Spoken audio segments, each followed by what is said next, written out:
வாழ்க்கை செலவின அதிகரிப்பால் கடைகளுக்கு முன்பு போல் வாடிக்கையாளர்கள் வருவதில்லை என ஆங்காங்கே குரல் ஒலிக்கும் நிலையில் லங்காவியில் மதிய உணவுக்காக ஹெலிகாப்டரில் குழு ஒன்று வந்திறங்கியதால் உணவக உரிமையாளர் திக்குமுக்காடி போனார். தனது வாழ்நாளில் மிகச் சிறந்த தருணம் என 40 வயது ஜாயிடி ஹசான் வர்ணித்தார். ஹெலிகாப்டரில் தாங்கள் வரப்போவதாக அடையாளம் தெரியாத எண்ணில் இருந்து அழைப்பு வந்தபோது தொடக்கத்தில் தாம் அதனை நம்பவில்லை என்றார் அவர்.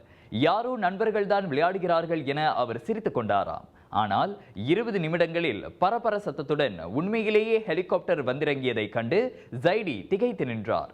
உணவகம் அருகே பொட்டல் நிலத்தில் தரையிறங்கிய ஹெலிகாப்டரில் இருந்து அறுவரும் அவர்களுடன் பின்னால் கார்களில் வந்தவர்கள் என 10 முதல் 15 பேர் அங்கு உணவருந்தி இருக்கின்றனர்.